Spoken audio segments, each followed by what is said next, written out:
Hello, everyone. Welcome to our monthly supply and demand webinar. This is Brian Hoops. I'm joined by Howard Kathol, broker with our Yankton, South Dakota office.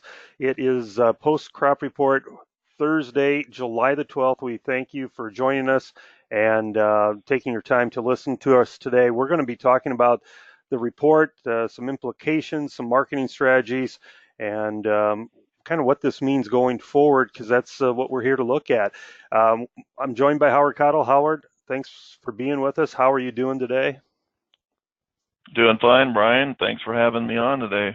You know, I love having you on, Howard, because not only are you a experienced broker with Midwest markets, but you also farm, and so you've got cropland, you got some skin in the game, so to speak, where you raise corn and soybeans, some hay, and you've also just recently driven from your farm in South Dakota across Iowa, Minnesota, out to Chicago and back, and maybe you can kind of give us an update on what you saw crop condition wise in your area, but also what you have seen visually from the windshield. Sure. No, that's correct, Brian. 2 weeks ago, I made a trip out to the RJO offices in Chicago, and we left southeast South Dakota. We took a direct bullet shot east on Highway 20 across Iowa, right into the Rockford area down into Chicago.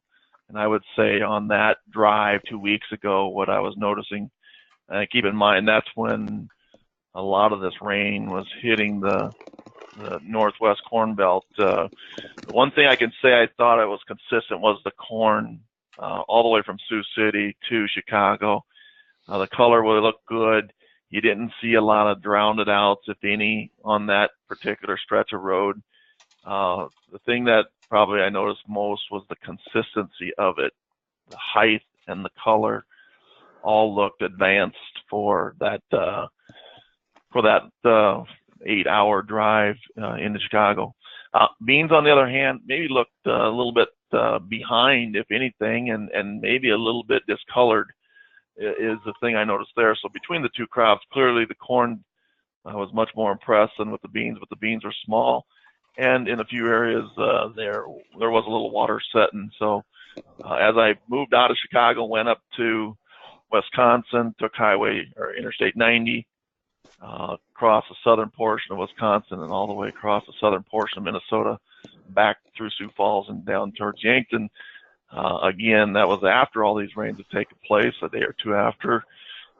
What I noticed, again, corn still looked pretty consistent, but once you hit about Albert Lee, which is I-35, north and south, moving back to the west, it's where the trouble spots started, and they got worse as you moved from east to west on Interstate 90, dropping down to Sioux Falls and then down to us. A lot of drowned out areas, discoloration, nitrogen loss. Beans were definitely suffering, again, much worse than the corn on that stretch, and it was mainly due to the excess rainfall. So what I've seen since that point, though, in the last 2 weeks, we've dried out fairly nicely. We're on about 10 days to 2 weeks of drier, warmer, high humidity type days, and it's allowed, I think, for the water to dissipate off. And if it wasn't drowned out, it's catching some better color. The crop in our area, anyways, is coming around a little bit better. It's allowed us to get in there and do some spraying and what have you. But overall, I still feel that the bean crop still behind compared to the advanced growing rate of the corn crop, and it's the bean crop that I think was struggling a little bit more, or I should say almost quite a bit more than the corn crop was due to the excess moisture. So kind of wrapping it up from what I saw on that tour. So how big of an area are affected by these drowned out spots yet? I mean, are you looking at big sections of land that are yellow and not going to produce anything because of so much rain, or have those rains dissipated enough and things are going to have some crop out of that? Yeah, I think geographically, that I-90 corridor, southern Minnesota, northern, northwest, I should say, northern counties of Iowa and northwest Iowa, dropping down in the southeast South Dakota. And I mainly talk about the southeast quarter of South Dakota. I think that's ground zero. I'd say what I noticed, if it wasn't drowned out, it was probably discolored. That could be a number of things, just poor oxygen down underneath the ground, maybe lack of nitrogen, or both. And I guess from my perspective and what we've been able to do just in the last couple of days is get some drones up in the air and get a better bird's eye view of what this crop looks like. And just on my fields in our area, I can tell you we're a little bit more shocked at the amount of loss or the amount of yellow in our crop than what we could driving by and doing the old windshield tour. So it's a fairly decent sized area, I think. The question is are we offsetting it with, the areas that didn't take on such moisture and don't have that discoloration, and they were able to take care of that crop and do their proper side dress? And does that offset what we're losing? If I had to quantify, I gotta believe it's somewhere between 750,000 to maybe as much as 1 million acres of this up in this area that could potentially have an effect, or it's going to have an effect on our yields. And what I thought was maybe some minimal type yield losses in the corn crop, it's going to be much greater than that. And a 10 to 20% loss is what we were figuring, and now we're figuring probably closer to 30, some 40% plus type losses in these fields.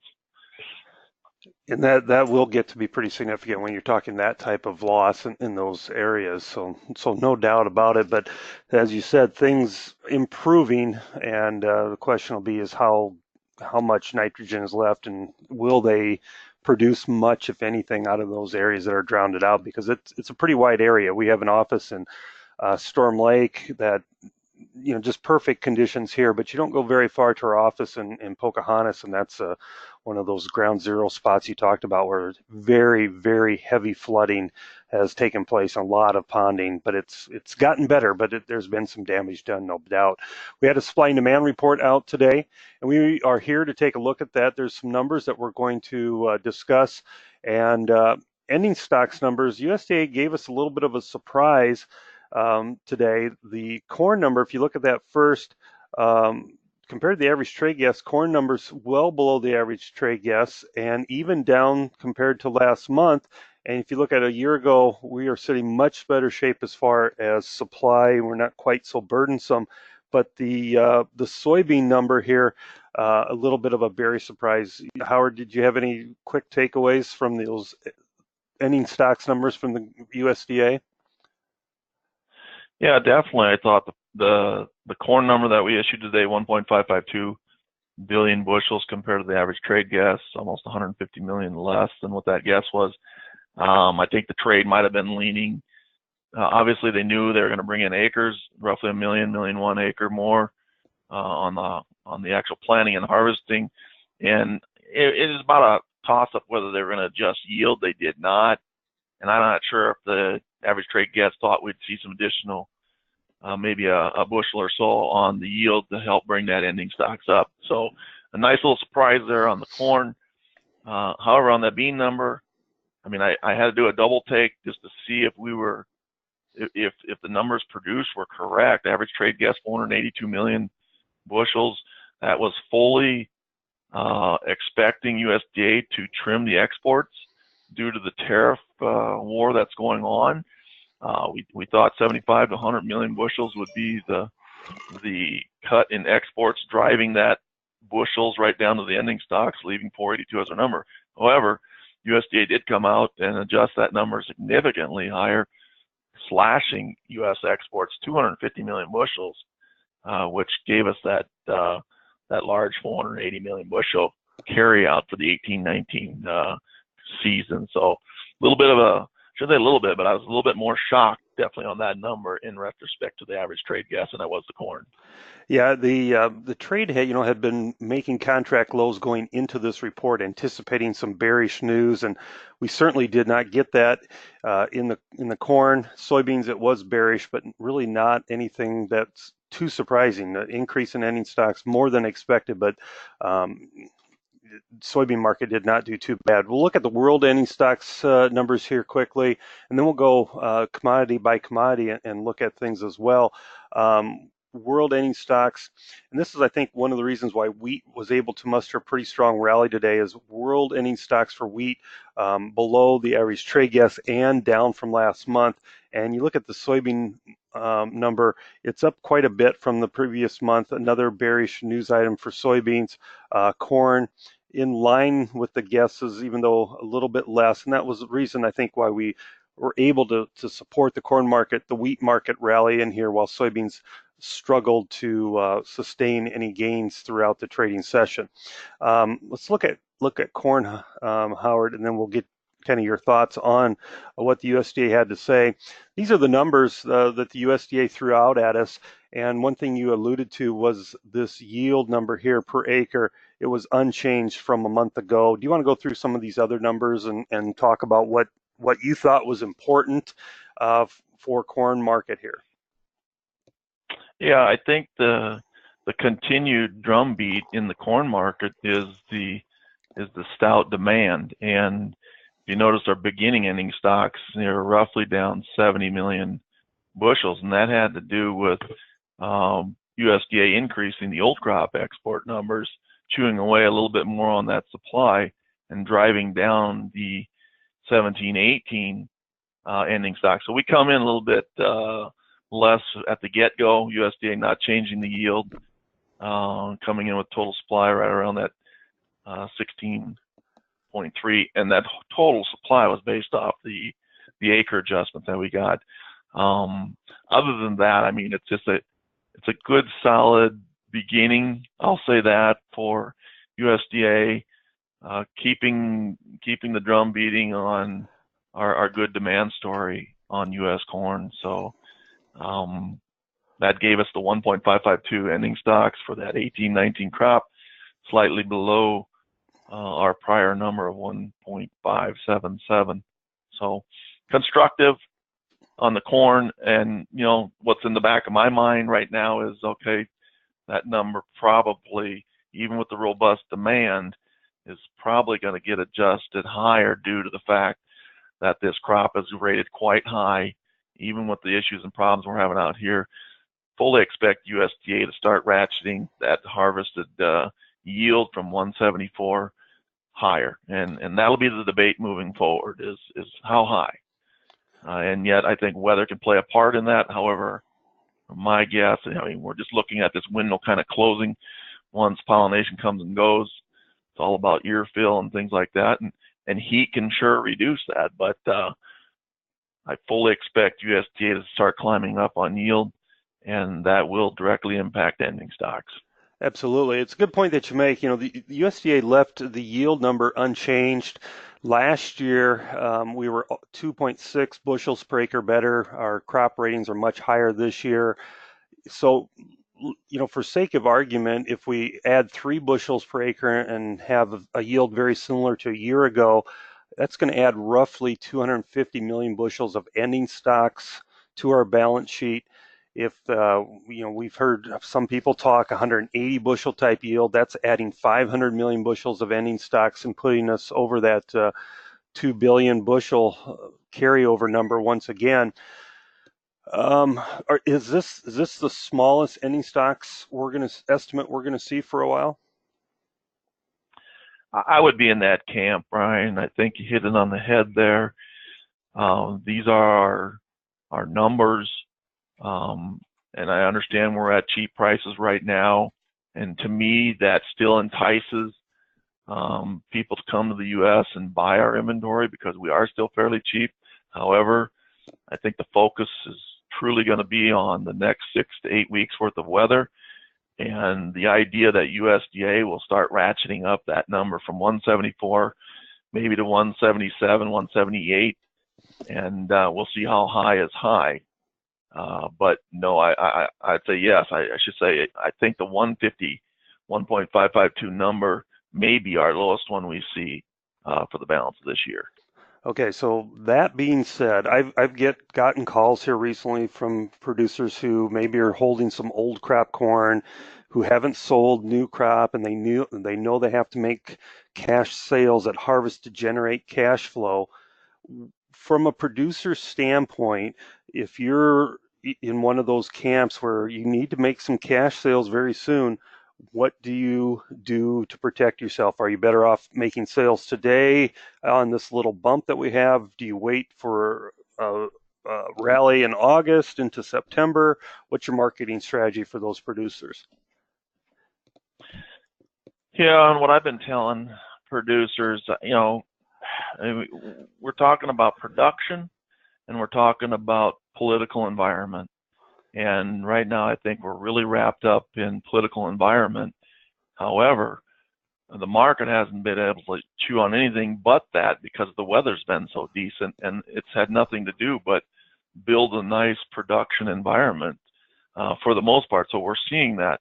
Now, for those producers, we did support 350 today. Guys who know they're going to have production to sell, I think they do got to step up here and do for every dime increment up, guys need to release some of those bushels. I wouldn't be so worried about at this stage in the game of trying to re-own those bushels. We'll have ample opportunity to maybe do that once we get to a harvest low of some sort, and then we can put a strategy together. But right now, cash sales off the combine, you know you're going to have to make them because you're seeing a big crop coming on. You don't have the space or inventory. I'm using 365, D's, 370, keep laying incremental steps into there to get that supply sold so that you aren't worried about how that has to be priced once it gets off the combine. From there, obviously we can store the balance of that crop. I would say this, I'm still in the camp that, we can get some shuffle around here with weather. But I do feel that the political environment at some point is going to get settled. I don't think it's going to be sooner. I think it's going to be later, and I think it's going to be sometime at midterm elections or later. That's another 2, 3, 4 months down the road. It'll be somewhere between or before that is when we can position to see where the prices are at, and at that point we can develop a strategy to re-own bushels. And I think that's where we got to be for right now. So for the long term, Howard, what I guess I want to ask you, because you made some really good marketing suggestions there. From the long term perspective, if you've got storage that you can hang on to your crop at harvest through the winter months, and if you don't and you want to do some sort of a reownership strategy, does it make sense? We have total usage here, 14.7 billion bushels. We're going to produce a crop right now anyway at 14.2, and if we increase that yield, maybe we do add 500 million bushels to that. Is this a crop worth storing and hanging on to, especially with the political unrest that you've talked about and the possibility that we have a new trade agreement in, say, 6 to 12 months? Yeah, I think there is. It's almost feeling like, throw the political deal to a side or second, we've got ending stocks that are going to be below a year ago. That's a little bit of a friendly piece of the paper here. When you look at the world supply number, it's significantly less than where we were a year ago. So that foundation of lower stocks to use ratios from where we were last year to this year still applies. So I think guys who need cash can take advantage of the loan storage program with the FSA office, maybe to generate some cash. But any bushels that we've sold, and it's going to depend on the amount of bushels. I don't want to lose control over this because I do think if the politicalness of this story can get settled, a slingshot type move could develop, and corn has the best fundamental story to make a move. If a guy is heavily sold and he's down in this, even at this 350 range, the best suggestion I can give him if he's thinking that I don't want to miss out on anything, I would go in there and buy some at the money calls and then take a 30-cent higher call and sell 2 for every one you buy. Give you an example. 350 corn calls a day. We were buying those right before the report, paying right around 18 cents, and I was selling 380 calls. I sold 2 380 calls at a premium of 13.5 cents a piece. I had 1 cent on the table. Basically, it's a free look at the market for the next 30 days. If the market falls, we're basically out our penny and a half. If the market would drive up 30 cents, you're going to make some decent money on that 350, and at that point, again, you're going to have an opportunity to maybe sell some production bushels. And that's if you get any type of movement in this environment to the upside. Oh, excellent strategies. And I know producers can reach out to you if they want to talk more about these strategies. Why don't you just go ahead and give us like a phone number, contact information while we're talking about it, and then we'll move on to soybeans, Howard.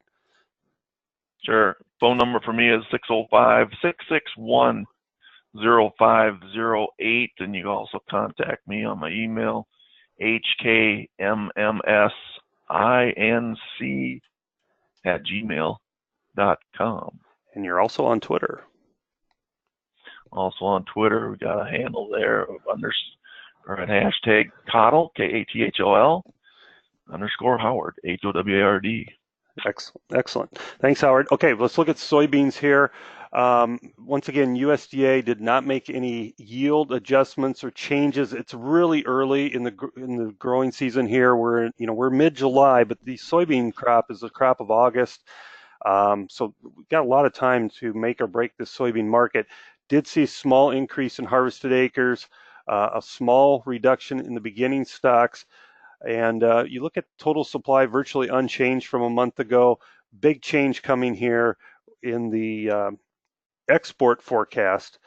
Big drop, and that affects our total usage, and then that spills over to the bottom line as far as ending stocks. You want to talk a little bit about some of these changes, Howard? Yeah, it's the bean market is getting more interesting, it seems like, every day. You got the political environment, which is a major thing on the right-hand side. You got the full months of August and early September, and quite honestly, the end of July to affect bean production. So there's a lot of moving parts here. If I were to categorize those moving parts, I still think we're in a political environment, and then comes weather. And the foundation under this whole thing is that we're going to end up with 580 million bushels of ending stocks, and that's mainly due to the USDA dropping the export business 250 million bushels. Now, one can look at that and say, wow, that's quite a whack. The other thing you can say is at least now we have a guideline. We have a guideline of what USDA is thinking, and they're thinking right now we're going to be off 250 million bushels. So going forward in future reports, we will be able to gauge what USDA is feeling and thinking by the amount of either additional exports lost or maybe some potential exports back to the table. And that would be based off trade talks being favorable or unfavorable. So the number is what it is. I ain't going to say it's the highest number we can have, 580 million bushels, because we obviously got weather to deal with through the next 6 to 8, 10 weeks. And that is going to be very important. We go to a hotter and drier period, sustain a hotter and drier period during the month of August, early September, it will struggle to get a yield much above 50 bushel per acre. So with that in mind, I think that's our major limiting factor. Are we going to be up another 50, 100 million bushels on beans, or are we going to be able to start dropping that number down? And yet I don't have the answer to that. But what I'm telling producers right now, we're sitting at a basic price of $8.50. I think they threw the kitchen sink at this thing for the last 2-3 weeks. We now got the first export reduction number at us from USDA. I mean, we're getting to the point where can we go lower? The answer is yes, but at the same token, I don't know if I would press it at this point due to the fact that we are right at some major nominal price 850 levels that should and hopefully hold this market at least until we get deeper into the August month. So what is something that can change from this balance sheet standpoint? I look at this yield number. I think this could change a great deal. You know, you've talked a little bit about some drowned out acres. I follow a weather cycle that is going to turn hotter and drier next week, and that'll last throughout the entire month of August.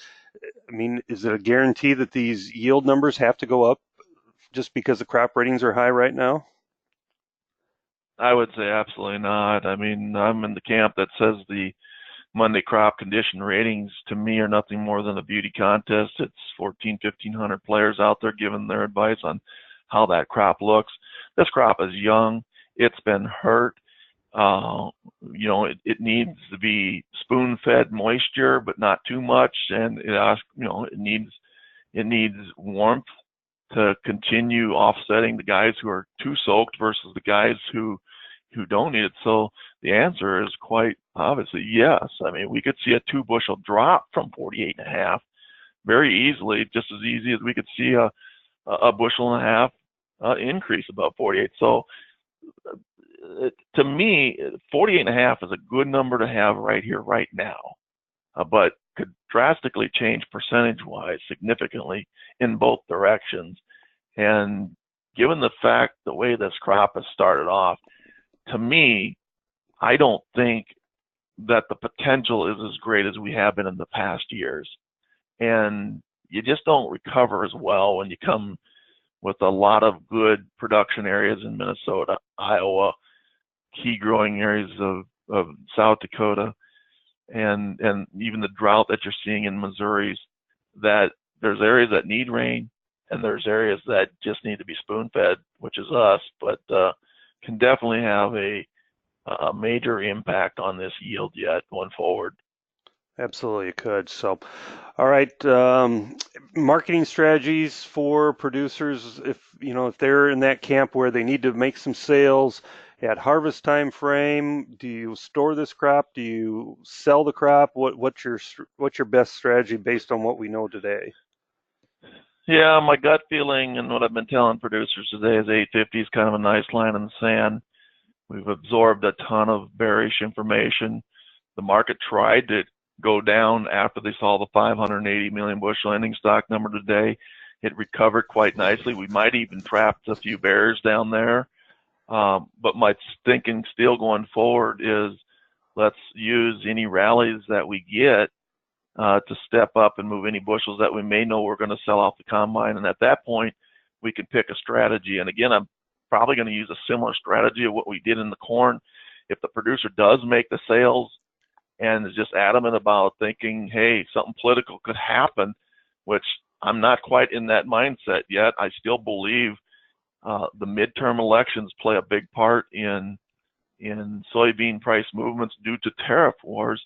And I'm not ready to take a stab at any long side, but I will sell additional bushels or support selling futures and or buying put options on any move back in the 880 range, 885 range, basis in November.